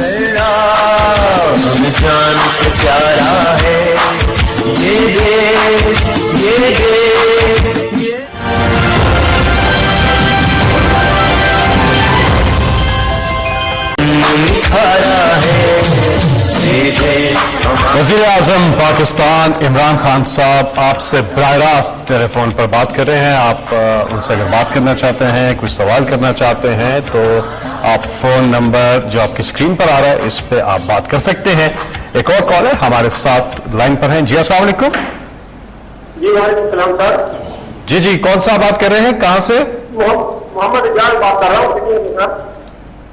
جی جی جاز, مسئلہ میں بطور سیکورٹی گارڈ ڈگری کالج برا خواتین یاد کا معاملہ تھا. مجھے فارغ کر دیا جائے, 4 سال پہلے ہوئی ہے میرے ساتھ. اس کے علاوہ مجھے فارغ کر دیا بغیر کے برائے مہربانی پرائم منسٹر صاحب سے گزارش ہے کہ اب ہمیں دوبارہ ریگولائز کیا جائے, پرماننٹ ڈیوٹی پہ بحال کیا جائے, اور ہمیں پے بھی اپنی نگاہ دی جائے. پہلے سمجھ نہیں آئی مجھے. سیکورٹی گارڈ ہے ایک گورنمنٹ کالج میں, جی وہ کہتا ہے کہ مجھے اسی دوران اگلے کالر بھی ہمارے ساتھ ہیں, ان سے بھی بات کر لیتے ہیں. جی السلام علیکم. وعلیکم السلام. جی جی کون سا بات کر رہے ہیں؟ میرا نام سید وسیم احمد ہے, Karachi component master electrical services کا بزنس چلاتا ہوں. جی میرے پاس سوال تو نہیں ہے, لیکن میں ایک سجیشن دینا چاہتا ہوں ملک و قوم کی بہتری کے لیے. جی ایک مشہور مفکر کا قول ہے کہ اگر آپ کا منصوبہ 1 سال کے لیے ہے تو فصل اگائیے, اگر آپ کا منصوبہ 5 سال کے لیے ہے تو درخت لگائیے, اور اگر آپ کا منصوبہ 100 سال یا ہمیشہ کے لیے ہے تو انسان اٹھائیے.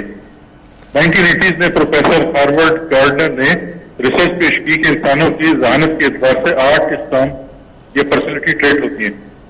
وہ وربل ہوتے ہیں, لنگوسٹک یا لاجیکل ہوتے ہیں, کائنیٹک ہوتے ہیں, یا میوزیکل ہو سکتے ہیں, اور انگلیوں کے نشانات سے اس کی شخصیت یا پرسنالٹی ٹریٹ کا پتہ چل سکتا ہے. یہ ڈرمیٹوگلائفک ملٹیپل انٹیلیجنس ٹیسٹ کہلاتا ہے, اور آج کل کئی ملکوں میں بچوں کے اسکول میں داخلے کے وقت بایو میٹرک کے ذریعے پرسنالٹی ٹریٹ کے مطابق کلاسیفیکیشن کر لی جاتی ہے.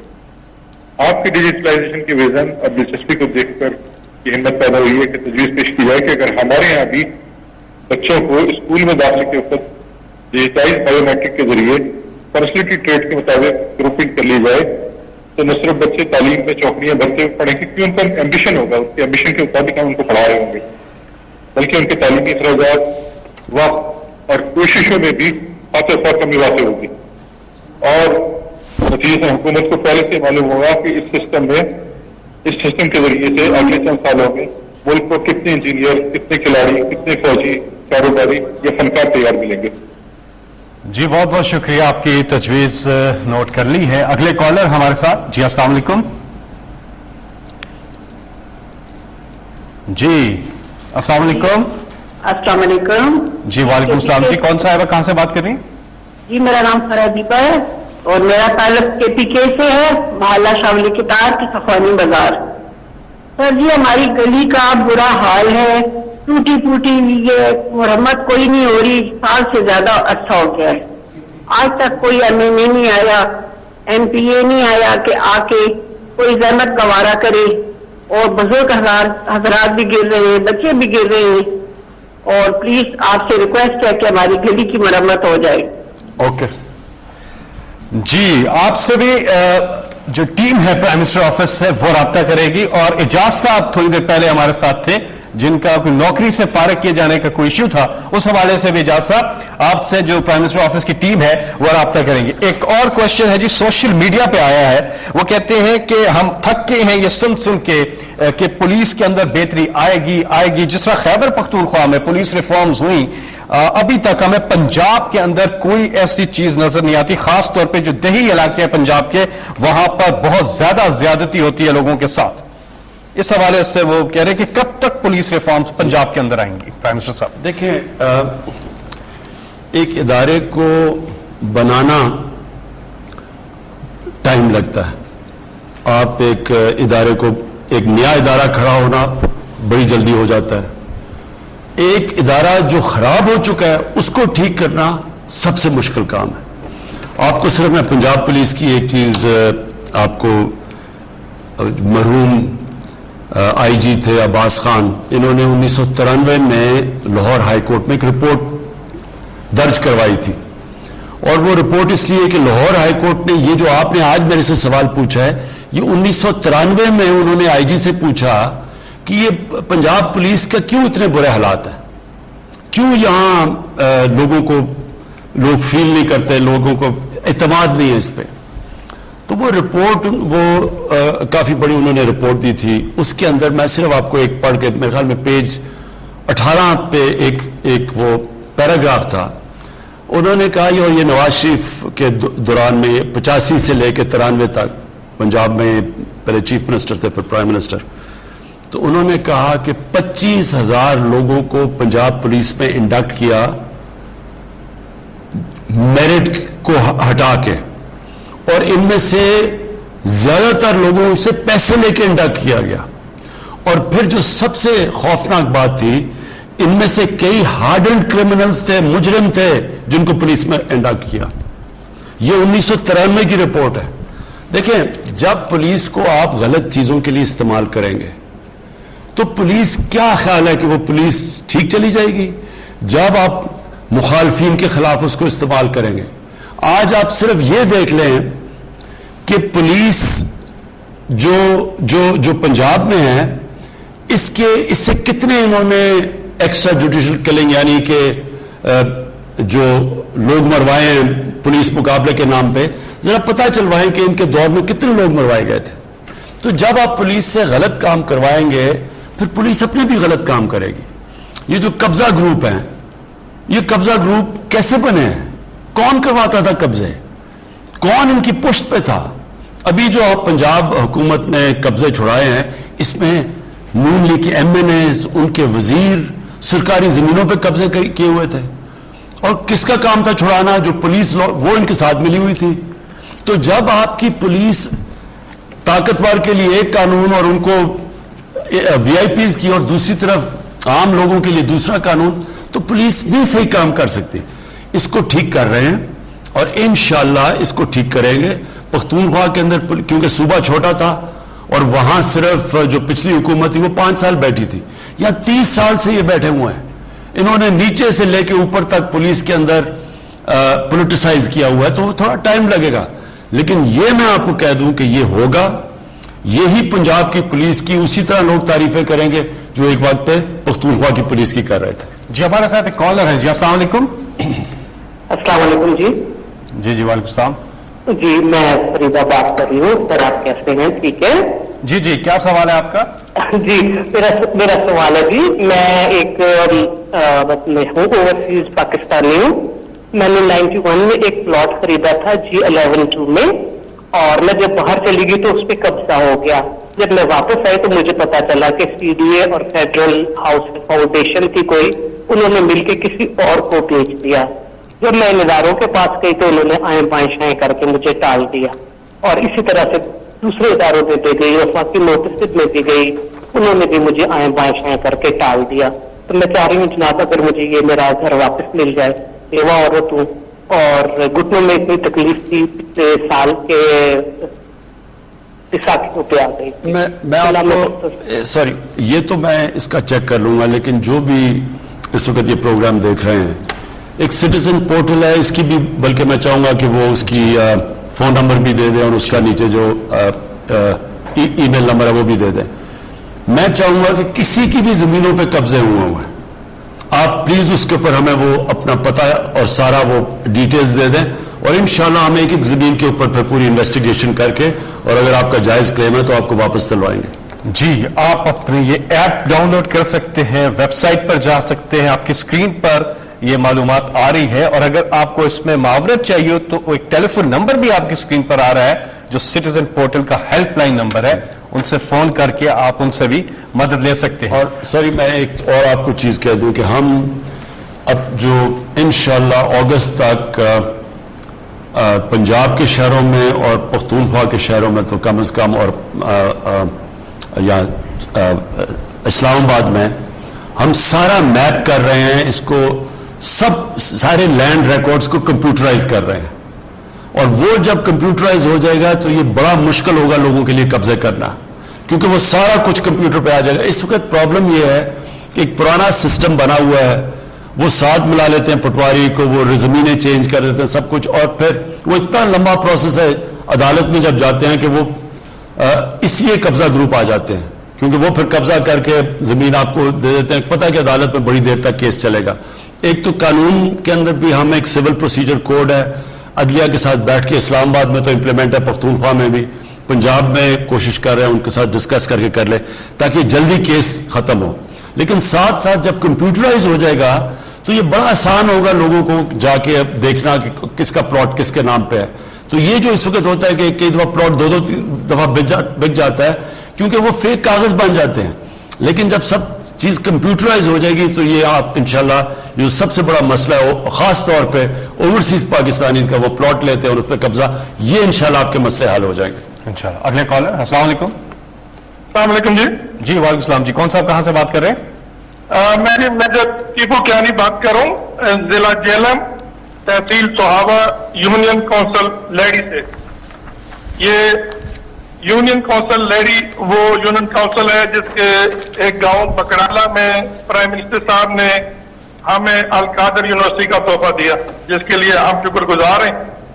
اور ہماری ریکویسٹ ہے کہ ہمارے لوکل اللہ کے ولی تھے سید بشیر حسین شاہ صاحب, ان کی ایک چیئر بھی وہاں پہ ہونی چاہیے. اس کے علاوہ میں شکریہ ادا کرنا چاہوں گا پرائم منسٹر صاحب کا کہ ابھی ریسنٹلی یہ ویکسین لگوائی جب ڈوز, پہلی ہارون آباد میں, دوسری جہلم میں, تو سب سے پہلے اللہ تعالیٰ کا شکر ادا کیا, پھر پاکستانی ہونے پہ فخر محسوس ہوا اور وزیر اعظم صاحب کے لیے دل سے دعائیں نکلیں. آج میں وہ اپنا ایشو یونین کونسل کا بیان کرنا چاہتا ہوں. ہمارا ایریا پہاڑی ایریا ہے, اس میں پہاڑوں کے سلسلے کی وجہ سے کمیونیکیشن کا ایشو ہے, سگنلز نہیں آتے. پوری یونین کونسل میں سگنلز کا ایشو ہے. ہمارے زیادہ تر لوگ اوورسیز پاکستانی اور افواج پاکستان اور ڈیفینس ریلیٹڈ اسٹیبلشمنٹس میں کام کر رہے ہیں. انہوں نے اپنے کس اینڈ کن, اپنے فیملی ممبر سے جب رابطہ کرتے ہیں تو وہ ایشو بن جاتا ہے, وہ گھر والوں کو باہر جانا پڑتا ہے کسی اونچی جگہ پہ سگنل کی تلاش میں.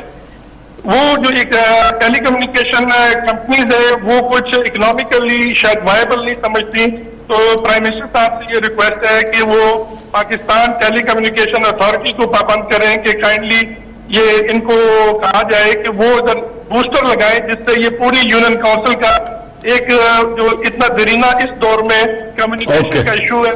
اوکے, میں صرف ایک چیز, یہ جو آپ نے بات کی القادر یونیورسٹی کی, القادر یونیورسٹی گورنمنٹ کی نہیں ہے, یہ میں نے پرائیویٹ انویسٹر سے پیسہ جمع کر کے تو یہ بنائی ہے. میں صرف آج سب کو یہ اسی بات کرنا چاہتا ہوں کہ دیکھیں ایک قوم اٹھتی ہے, ایک تو وہ اپنے ادارے صحیح کرتی ہے, میریٹوکریسی لے کے آتی ہے, اس کے ادارے تکڑے ہوتے ہیں, اور جب کوئی بھی قوم آپ کا مقابلہ ہو رہا تھا دوسری کسی ملک کے ساتھ, جس ملک کے ادارے بہتر ہوتے ہیں, میرٹ پہ ہوتے ہیں, وہ آگے نکل جاتی ہے. لیکن ساتھ ساتھ ایک اور چیز ہوتی ہے, ایک قوم کا کیریکٹر ہوتا ہے. قوموں کے کیریکٹر بہت بڑی چیز ہوتی ہے. جب ہم اپنی بات کرتے ہیں کہ مسلمان کب رائز کیے تھے, تو وہ مدینہ کی ریاست بنی تھی. اس میں دو چیزیں ہوئی تھیں, ایک قانون کی بالادستی, ایک انسانیت کا نظام, ایک تعلیم کے اوپر ایک ایمرجنسی ڈکلیئر کی نبی صلی اللہ علیہ وسلم نے, لیکن ایک لوگوں کا کیریکٹر چینج کیا. خود صادق اور امین تھے, انہوں نے لوگوں کا جو کیریکٹر چینج کیا. یہ بہت بڑی وجہ ہوتی ہے. ایک عظیم قوم بن ہی نہیں سکتی جب تک لوگوں کا عظیم کیریکٹر نہ ہو. آپ اگر آج دیکھیں جن کو ہم مغرب کہتے ہیں, کہ یورپ کے ملک دیکھ لیں, میں انگلینڈ میں دیکھا ہوا ہے, اسکینڈینیویا چلے جائیں, یہ ابھی امریکہ میں بھی ابھی ریسنٹ کی بات نہیں، پہلے دیکھ لیں ان کی جو لیڈرشپ ہے، ان کے کیریکٹر آپ دیکھیں، جھوٹ بولنے پہ وہ ہٹا دیتے ہیں آپ کو پاور سے، چھوٹی چھوٹی، یعنی جس طرح جو اوپر آتا ہے اس کو جب تک اس کا کیریکٹر ایک صادق اور امین کے قریب نہیں ہوتا وہ اوپر نہیں آ سکتا. ہمیں جب مسلمان کا عروج آیا تھا تو وہ اخلاقی طور پہ سب سے سپیریئر تھے. جب ملیشیا اور انڈونیشیا کے اندر لوگ مسلمان ہوئے، کوئی مسلمان فوج نہیں گئی تھی. مسلمان تاجروں کا جو کیریکٹر دیکھا مقامی لوگوں نے، وہ اتنے ان سے امپریس ہوئے کہ وہ اسلام کی طرف چلے گئے. اس خطے میں فوجوں نے اور تلوار نے مسلمان نہیں کیا تھا لوگوں کو. ہمارے وہ بزرگان دین جس طرح لاہور کے داتا صاحب تھے، جس طرح نظام الدین اولیاء تھے دلی میں، جس طرح خواجہ معین الدین چشتی سندھ کے اندر، بابا بلے شاہ، بابا فرید، یہ وہ لوگ تھے جو ایک عظیم انسان تھے، سچے لوگ تھے، انسانیت سے پیار کرنے والے لوگ تھے. تو لوگ ان کو دیکھ کے اسلام کی طرف آئے تھے. ہمارا اس وقت سب سے بڑا مسئلہ یہ ہے کہ مسلمان جو لیڈرشپ ہے دنیا میں، آپ چلے جائیں، آپ ان کو کمپیئر کر لیں اور جن کو ہم کافر کہتے ہیں ان کو کمپیئر کر لیں. آپ اپنے ہمارے یہ جو دو پچھلے جو دو فیملیز نے اس ملک پہ حکومت کی ہے، ان کے پاس پیسہ دیکھ لیں کتنا ہے، اور برطانیہ کے، پھر میں کہہ رہا ہوں پرائم منسٹرز کے بعد دیکھ لیں کتنا پیسہ ہے. تو جب لیڈرشپ ملک میں اس کی جب وہ اخلاقیات کو تباہ کر دیتی ہے، وہ سارے معاشرے کو نیچے لے جاتی ہے. ایک قوم کبھی بھی، میں پھر سے آخری بات کہتا ہوں اس چیز کے اوپر، کہ جنگیں ہارنے سے قومیں نہیں تباہ ہوئی، نہیں تو جرمنی اور جاپان آج مٹ گئے ہوتے. ان کی تو ایک بلڈنگ نہیں کھڑی تھی. اور کبھی بھی معاشی بحران آتا ہے تو قوم تباہ نہیں ہوتی. لیکن جب آپ قوم کی اخلاقیات ختم کرتے ہیں، جب اچھے برے کی تمیز ختم کر دیتے ہیں، جب کہتے ہیں جی اگر کھاتا ہے تو لگاتا بھی ہے، پرائم منسٹر کو یہ کہتے ہیں، جب وہ جی ایک وہ زرداری سب پہ بھاری، کوئی فکر نہیں کہ اس کے اوپر فیک اکاؤنٹ کا 100 ارب روپے کے کیسز، اور پتہ نہیں ان کے اوپر باہر مضمون چھپے ہوئے ہیں ان کی کرپشن پہ، دونوں لیڈرز کے اوپر. ہمارے آنے سے پہلے ان کے اوپر فلمیں بنی ہوئی ہیں BBC کے اوپر. تو جب ایک لیڈرشپ پہ اس طرح کے لوگ آتے ہیں، وہ کرتے کیا، وہ ساروں کو کہتے ہیں کہ جی آوے کا آوا بگڑا ہوا ہے تو ہم ہیں ہی ایسے، ہم تو ہیں ہی کرپٹ. اور ایک ملک کا جب وہ کیریکٹر ختم کرتے ہیں، اصل میں سب سے بڑا ایک قوم کو تب نقصان پہنچتا ہے. لہٰذا میری کوشش یہ ہے کہ جو دنیا کے سب سے عظیم لیڈر تھے ہمارے نبی صلی اللہ علیہ وسلم، لوگوں کو ہم بتائیں ان کا کیریکٹر تھا کیا وجہ تھی کہ جو ان کے ارد گرد تھے سب لیڈر بن گئے. یہ تاریخ کا حصہ ہے. یہ چاہے آپ مسلمان ہوں یا نہ ہوں، آپ کو پتہ ہے کہ اس ٹائم پہ جو ان کے ارد گرد تھے سارے عظیم لیڈر بن گئے تھے.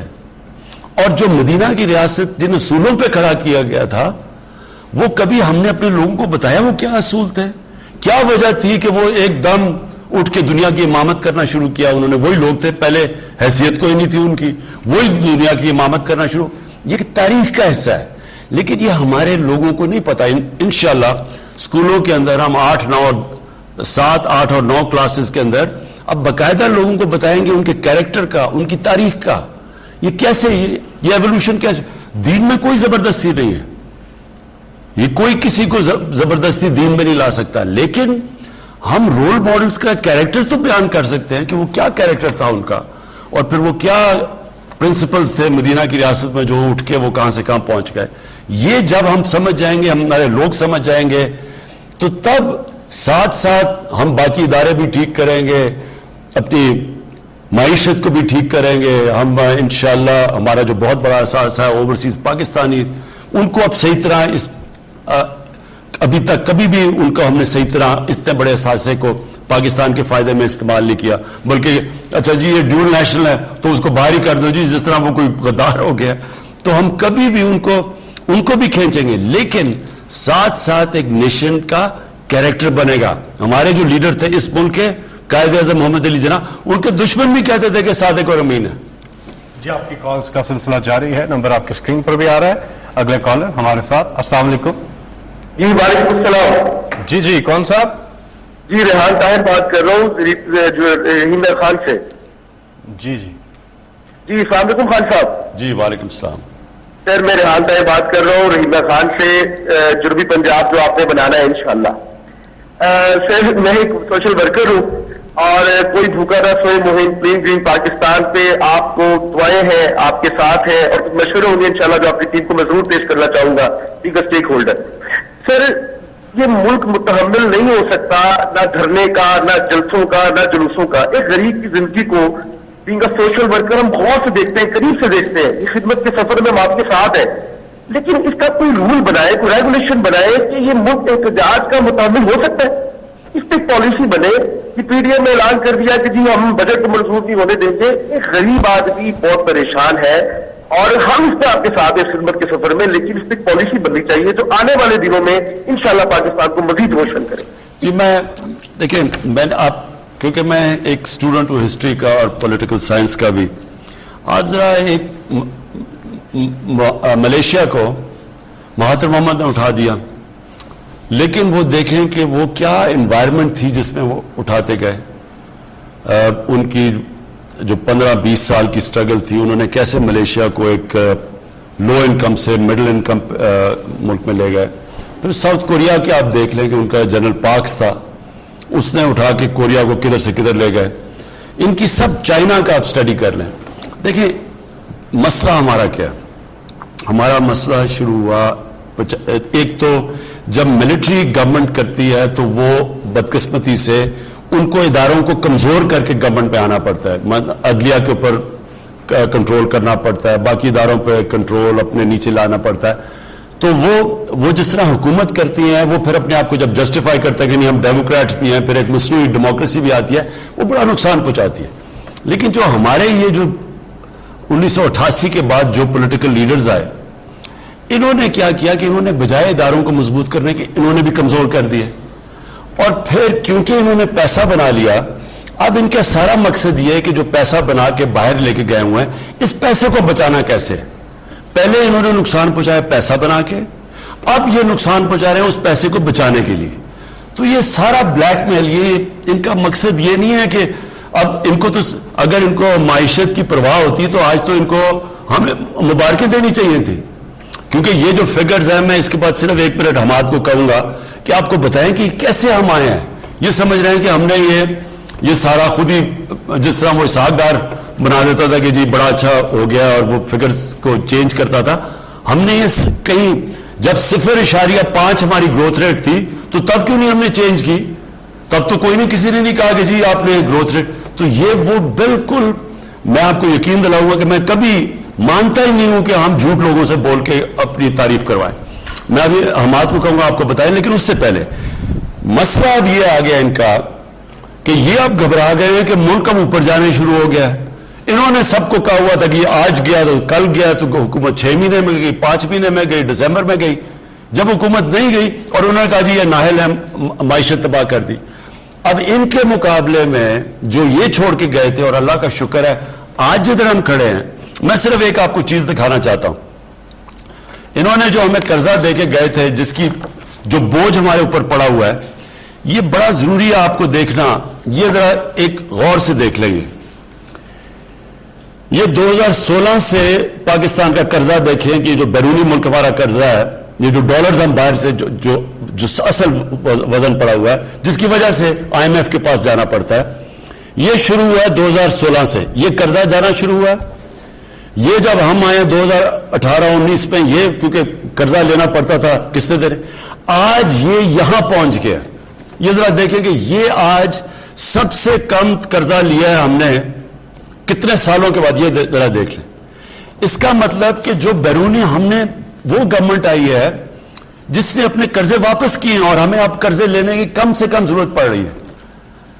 اور اس لیے یہ ذرا سارے گھبرائے ہوئے ہیں کہ یہ جی یہ کسی طرح اب تو گورنمنٹ اب پھر سے اکٹھے ہو جاؤ، کسی طرح گورنمنٹ کو گرا دو. لیکن یہ بہرحال کامیاب نہیں ہوگا. میں چاہوں گا کہ حماد آپ پلیز صرف تاکہ لوگوں کو سمجھ آ جائے کہ یہ جو گروتھ ریٹ آئی ہے تقریباً 4%، یہ کس کے اوپر بیس کی گئی ہے. تو حماد پلیز بتائیں. شکریہ وزیر اعظم صاحب. یہ جو ہمارا نیشنل اکاؤنٹس کا سسٹم ہے، یہ اقوام متحدہ کا سسٹم ہے. 26 ایجنسیز اس کے اندر اپنا ڈیٹا فیڈ کرتی ہیں حکومت کی, اور اس کے 24 سب سیکٹرز ہیں جن کا تمام کے گروتھ کے جو ڈیٹا ہے وہ ہمارے پاس موجود ہے. میں صرف یہ بنیادی طور پہ بتانا چاہوں گا کہ ماضی کے اندر جو ڈیٹا مینیپولیشن ہوتی تھی اور جن سیکٹر سے ہوتی تھی جن کا ویریفائبل ڈیٹا نہیں ہوتا تھا یا اندازے کی بنیاد پہ ہوتا تھا, جیسے لائف سٹاک, ہماری گروتھ ان پر منحصر نہیں ہے. ہماری انڈسٹری کا ڈیٹا اس میں دکھا رہے ہیں کہ 3.5% گرو کر رہی ہے, ایگریکلچر 2.7% کر رہا ہے, اور سروسز جہاں پہ یہ سارے پروڈکٹس جا کے بکتے ہیں وہ 4.4% کر رہا ہے. انڈسٹری کے اندر جو لارج سکیل کی صنعت ہے وہ 9% پہ ہم نے گروتھ شو کیا ہے, حالانکہ مبصرین کا یہ خیال ہے کہ یہ آپ نے کم شو کیا ہے. جب فائنل ڈیٹا آئے گا 3 کوارٹرز کا بھی تو یہ 14% پہ چلا جائے گا, اور یہ کوئی ایسی تعجب والی بات نہیں. سیمنٹ کی سیل جو ہے وہ مارچ میں تاریخ کی بلندترین سطح پہ ہوئی, فرٹیلائزر کی سیل آپ دیکھ لیں, آٹوموبیلز کی سیل اور موٹر سائیکلز کی سیل جو ہے وہ تاریخ کی بلندترین سطح پہ ہو رہی ہے. یوریا سب سے زیادہ بک رہا ہے. ہاؤسنگ اینڈ کنسٹرکشن میں جو میرے سامنے فگرز ہیں 8.5% گروتھ ہے. زراعت میں آپ بتا چکے ہیں کہ ریکارڈ ہماری گندم کی ہوئی ہے کاشت اور سیل, اور گنے کی بھی سب سے زیادہ ہوئی ہے, مکئی کی سب سے زیادہ ہوئی ہے. تو یہ کوئی ایسی انہونی چیز نہیں ہے, اور مبصرین کا یہ خیال ہے کہ جب آخری کوارٹر کا ڈیٹا آئے گا تو یہ 3.94% سے بڑھ کے شاید 4.3 یا 4.4 پہ چلا جائے.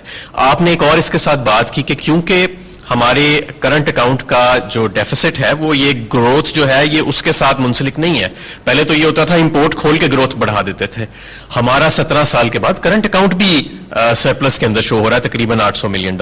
اور ابھی آپ نے جو سب سے زیادہ جو زبردست چیز دکھائی وہ یہ کہ جو بیرونی قرضے بڑھنے کی رفتار ہے, جب ہم آئے تھے تو $11 ارب سالانہ اس کے اندر انکریز آ رہا تھا, اور اب آپ نے گراف میں دکھایا کہ اس سال وہ صرف $3.5 ارب کے قریب ہوئے گا, جو کیونکہ ہمارے خسارے کم ہو رہے ہیں تو ہمیں بیرونی قرضہ بھی اس کو فائنینس کرنے کے لیے کم لینا پڑ رہا ہے.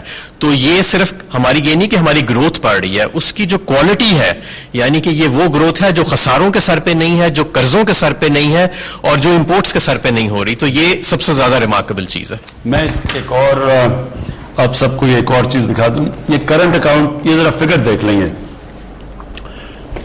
یہ شروع ہوا 2011 کے اندر کرنٹ اکاؤنٹ یعنی سرپلس پہ تھا, یعنی ہمارا خسارہ نہیں تھا. یہ 2011 ہے. اس کے بعد یہ دیکھیں کہ یہ بڑھتا گیا, اور جب ہمیں گورنمنٹ ملی ہے 2018 میں, یہ دیکھیں یہ سب سے بڑا 18.2% ہمارا کرنٹ اکاؤنٹ ڈیفیسٹ تھا, خسارہ تھا. اب یہ دیکھیں کہ یہ 2011 کے بعد یہ پہلی دفعہ یہ سرپلس میں گیا. یہ آپ دیکھ رہے ہیں. یہ تو اس کا مطلب کہ جو ہمارے نے سب سے بڑی بات کی کہ دیکھیں گروتھ تو تب بھی ہو سکتی ہے, آپ جیل بنانے شروع ہو جائیں سارے ملک میں تو گروتھ اوپر چلی جائے گی. کوالٹی آف گروتھ ہوتی ہے. آپ امپورٹ کرتے رہیں چیزیں, $60 ارب کی امپورٹ کر کے گروتھ اوپر کر دیں, وہ تو ملک کرائسس میں چلا جائے گا. یہ جو آپ دیکھ رہے ہیں کہ کرنٹ اکاؤنٹ خسارے میں چلا جائے گا, روپیہ گرنا شروع ہو جائے گا. لہٰذا یہ جو گروتھ ہے, یہ گروتھ یہی نہیں کہ یہ انشاءاللہ 4% سے اوپر جائے گی, 4.5% ہمارا اندازہ جائے گی, لیکن یہ وہ گروتھ ہے جو ملک کو فائدہ پہنچائے گی. یعنی یہ آگے جا کے کرائسس پہ نہیں لے جائے گا. یہ وہ گروتھ ہے, اس کی کوالٹی ایسی ہے کہ انشاءاللہ ملک آپ دیکھیں گے کہ آپ صحیح راستے پہ جا رہا ہے اور آپ اس کو آگے بڑھتے جائیں گے. جی حماد. میں یہاں پہ ایک اور بات پوری قوم کو بتانا چاہتا ہوں کہ جب آپ 2.5 سال پہلے آئے تھے تو آپ نے ایک تاریخی فیصلہ کیا تھا. پاکستان بیورو اسٹیٹسٹکس جہاں پہ یہ اکاؤنٹس کمپائل ہوتے ہیں, آپ کے حکم کے مطابق ان کو وزارت خزانہ سے نکال کے ان کو دوسری وزارت پلاننگ میں ڈال دیا گیا تھا تاکہ وزارت خزانہ کسی طریقے سے اس پہ اثر انداز نہ ہو سکے. جس طرح آپ نے کرکٹ میں نیوٹرل امپائرز کی ابتدا کی تھی, اسی طرح آپ نے پاکستان میں بنیاد رکھی انڈیپینڈنٹ اسٹیٹسٹکس کی. جی اس وقت ہم ایک وقفہ پہ جائیں گے اور اس کے بعد پھر واپس آتے ہیں. آپ کی کالز کا سلسلہ جاری ہے.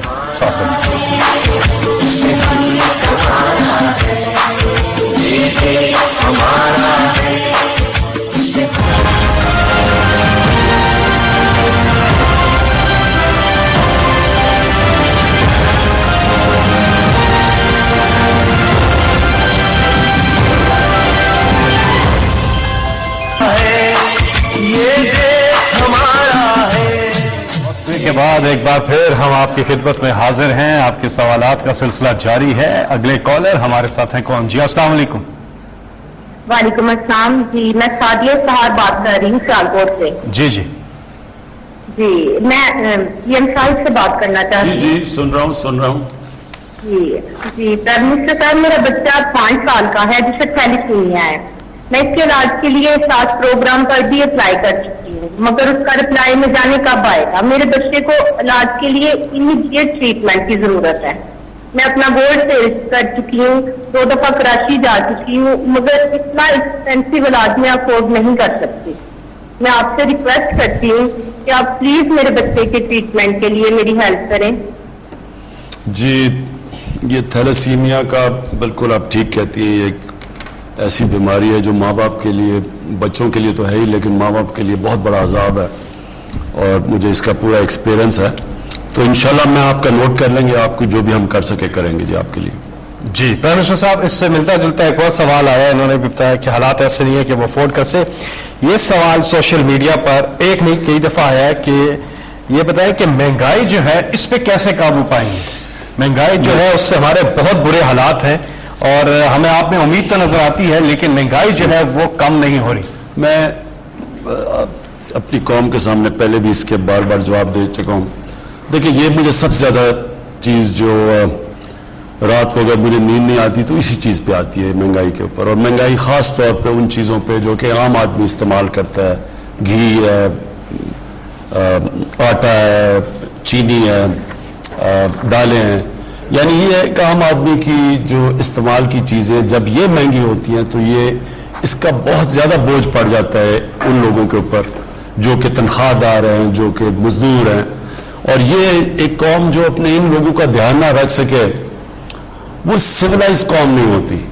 میں کبھی بھی ایک قوم کو اگر آپ نے جائزہ لینا ہونا کہ قوم کتنی سویلائز ہے, مہذب معاشرہ کیا ہے, تو جتنی اس میں زیادہ انسانیت ہوتی ہے. کبھی بھی آپ ایک قوم کے امیر لوگ کیسے رہتے ہیں اس پہ قوم کے اوپر نہ فیصلہ کریں کہ وہ قوم کدھر کھڑی ہے, اس کے غریب لوگ کیسے رہتے ہیں. تو میرے لیے یہ سب سے بڑا راہ ہے کیونکہ یہ مہنگائی ایک ایسی چیز ہے اور خاص طور پہ یہ جو کھانے پینے کی چیزوں پہ. لیکن میں آپ کو صرف یہ یقین دلانا چاہتا ہوں کہ یہ جو ہم اس کا طریقہ سب سے بڑا یہ ہے کہ ہم اپنا جو ایگریکلچر ہے زرعی اصلاحات صحیح کریں, کسانوں کی مدد کریں تاکہ پیداوار بڑھ جائے. جتنی پیداوار بڑھتی جائے گی اتنی مہنگائی آپ کی کم, کھانے پینے کی چیزوں کی کم ہوتی جائے گی. اور اس کے لیے جو ہم اب کسان کارڈ لے کے آ رہے ہیں یہ بڑی خاص چیز ہے. ہمارا جو تقریباً 65% کسان ہے وہ 5 ایکڑ کی زمین سے کم اس کے پاس زمین ہے. تو چائنا نے بھی جب غربت کم کی تھی انہوں نے ان لوگوں کی مدد کی تھی. اب ان کے پاس اتنے وسائل نہیں ہیں کہ یہ اپنی زمین پہ پیسہ خرچ کر سکیں, پیداوار بڑھا سکیں. تو اس کے لیے ہم کئی قدم اٹھا رہے ہیں. ایک ورکرز ٹرین کر رہے ہیں اس سیکٹر میں, ٹرینڈ ورکرز پرائیویٹ سیکٹر سے لے کے جو جائیں گے اور کسانوں کو نئی ٹیکنیکس کا بتائیں گے, یہ چھوٹے کسانوں کو. پھر ان کے لیے کسان کارڈ آیا ہے جو کہ ان کی مدد, ان کو سبسڈائز, ان کو کم خرچوں پہ کھادیں دے گا, ان کو کریڈٹ دے گا جو ابھی وہ آرتی کے پاس جانا پڑتا ہے, بڑا پیسہ خرچ کرنا پڑتا ہے. ان کے لیے کیڑے مارنے والی دوائیں, یعنی ان کی مدد کریں گے کہ وہ پیداوار اپنی بڑھائیں. تو اس سے ہوگا جیسی جیسی پیداوار بڑھتی جائے گی چیزوں کی قیمتیں ویسی نیچے آ جائیں گی. اگر ہم گندم کی پیداوار 10% بھی بڑھا دیں تو پاکستان میں اتنی گندم ہو جائے گی کہ ویسے ہی آٹے کی قیمت سٹیبل ہو جائے گی جا کے. تو میں لیکن آپ کو اس کی 2-3 وجوہات ہیں. ایک تو یہ ہے کہ ہمارے پاس کمی ہو گئی پچھلے سال گندم کی, 40 لاکھ ٹن گندم ہمیں باہر سے امپورٹ کرنی پڑی. باہر گندم زیادہ مہنگی تھی اور میں جب گندم مہنگی ہوتی ہے باہر سے تو یہ ہو ہی نہیں سکتا کہ پاکستان کی گندم مہنگی نہ ہو یعنی ہمارا آٹا مہنگا نہ ہو. دوسری چیز یہ جو ہم چیز کر رہے ہیں آپ کے کسانوں سے سیدھا ڈائریکٹ اٹھا کے ریٹیل یعنی جو شہروں میں ان کی پیداوار آئے, اس سے بہت زیادہ قیمتیں نیچے آ جائیں گی. یہ بھی ایک طریقہ ہے. اس میں ایک سٹوریج علیحدہ ہو تاکہ وہ اپنی چیزیں سٹور کر سکیں, ٹرانسپورٹیشن ہے. پھر وہ ڈائریکٹ یعنی جو بیچ میں پیسہ بنتا ہے وہ نہ بنے, وہ کسان کا بھی فائدہ ہو اور سستی چیزیں ملے شہر میں. لیکن میں آپ کو صرف ایک چیز بتانا چاہتا ہوں کہ 1 سال میں دنیا میں کیا ہوا ہے. اب ہم جو چیز امپورٹ کرتے ہیں وہ تو باہر سے آتی ہے اور ادھر کیا ہوا ہے. جون 20 سے لے کے